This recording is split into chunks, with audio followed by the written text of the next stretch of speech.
नमस्कार। हमारे धार्मिक चैनल सनातन शांतिवाणी में आप सभी का स्वागत है। आज मैं आपको सुनाने जा रही हूँ एक ऐसे संत की गाथा जिनका नाम लेते ही हर भक्त का मन श्रद्धा से भर जाता है। जी हाँ, मैं बात कर रही हूँ शिरडी के साईं बाबा की। साईं बाबा एक ऐसा नाम है जो न केवल भारत के बल्कि पूरी दुनिया में भक्ति और विश्वास का प्रतीक है। वे कहते थे सबका मालिक एक है। उनका जीवन, उनके चमत्कार और उनके उपदेश आज भी हर इंसान के दिल को छू जाते हैं। तो आइए हम सब मिलकर सुनते हैं शिरडी के साईं बाबा की रहस्यमयी और प्रेरणादायक जीवन की कथा। साईं बाबा का जन्म आज भी एक रहस्य है। किसी को नहीं पता कि वे कहाँ पैदा हुए थे और उनके माता पिता कौन थे। कुछ लोग मानते हैं कि वे हिंदू ब्राह्मण परिवार में जन्मे थे और बचपन में ही एक फकीर ने उन्हें अपने साथ ले लिया था। तो कुछ लोग कहते हैं कि वे मुसलमान परिवार से थे। लेकिन साईं बाबा ने कभी अपने जन्म की सच्चाई किसी को नहीं बताई, क्योंकि वे हमें यही सिखाना चाहते थे कि इंसान का धर्म, जाति या वंश नहीं, बल्कि उसका कर्म और इंसानियत सबसे बड़ा धर्म है। 16 साल की उम्र में बाबा पहली बार शिरडी आए और यहीं उन्होंने साधना शुरू की। वे नीम के पेड़ के नीचे बैठते और घंटों ध्यान लगाया करते। गांव में के लोग उन्हें देखकर हैरान होते। कोई उन्हें पागल समझता तो कोई उन्हें महात्मा। साईं बाबा शिरडी में स्थायी रूप से बस गए। उन्होंने एक पुरानी मस्जिद को अपना घर बना लिया, लेकिन उन्होंने उस मस्जिद का नाम रखा द्वारका माई। आप सोचिए, मस्जिद का नाम उन्होंने हिंदू परंपरा की नगरी द्वारका पर रखा। यही उनकी सबसे बड़ी शिक्षा थी, धर्म से ऊपर उठो। द्वारका माई ही उनका आश्रम, उनका घर और भक्तों के मिलने का स्थान बन गया। यहीं वे चूल्हा जलाते, भक्तों के साथ खाना पकाते और सबको खिलाते। वे कहते, जो भूखा है पहले उसे भोजन दो, फिर ईश्वर की पूजा करो। बाबा का जीवन बहुत ही सरल था, लेकिन उनकी सोच बहुत गहरी थी। वे हमेशा कहते थे, श्रद्धा रखो और सबूरी रखो। श्रद्धा का मतलब विश्वास और सबूरी का मतलब धैर्य। वे कहते थे, अगर तुम्हारे जीवन में कठिनाइयां आती है तो धैर्य रखो, समय पर ईश्वर सब ठीक कर देंगे।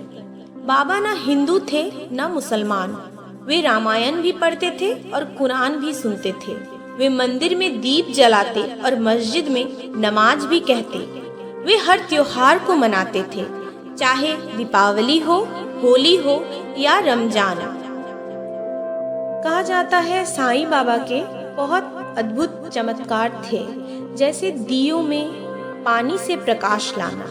एक बार गांव वालों ने बाबा को तेल देना बंद कर दिया था। तभी बाबा ने दियों में पानी डालकर उन्हें जला दिया। यह देखकर सभी लोग हैरान रह गए, यह कैसे संभव हुआ। बीमारों की इलाज करना।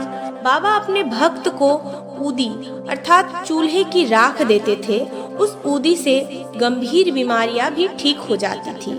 कई बार भक्त उनके पास आते और बाबा पहले से ही उनके मन की बात कह देते। भक्त सोचते, यह तो हमारे मन के विचार कैसे जान गए। भक्तों के संकट भी हरते। किसी की नौकरी बचाई, किसी का व्यापार सुधारा, किसी की जान तक बचाई। तो का कहना है कि बाबा हमेशा उनकी रक्षा करते थे। बाबा अपने भक्तों को सपनों में दर्शन देते और मार्गदर्शन करते। आज भी लाखों लोग मानते हैं कि बाबा उनके सपनों में आते हैं। बाबा अपने भक्तों से बहुत प्रेम करते थे। उनके प्रमुख भक्तों में से महालशाप्ती, श्यामा, दासगुण और बाईजा माँ उन्हें अपने बेटी की तरह मानती थी। बाबा भी उन्हें अपनी माँ की तरह मानते। वे कहते, तुम मुझे एक बार पुकारो, मैं 100 बार दौड़ा चला आऊँगा। बाबा कभी भी किसी वे भक्त को खाली हाथ लौटने नहीं देते। अगर तुम मुझे याद करोगे मैं तुम्हारे घर पर ही रहूँगा, यह कहते थे। अब आइए सुनते हैं साईं बाबा के कुछ उपदेश।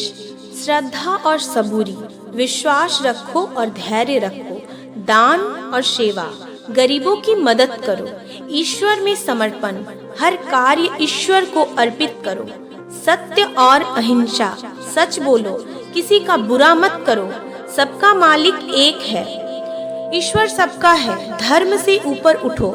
उनके यही 5 सिद्धांत आज भी साईं भक्तों के जीवन का आधार है।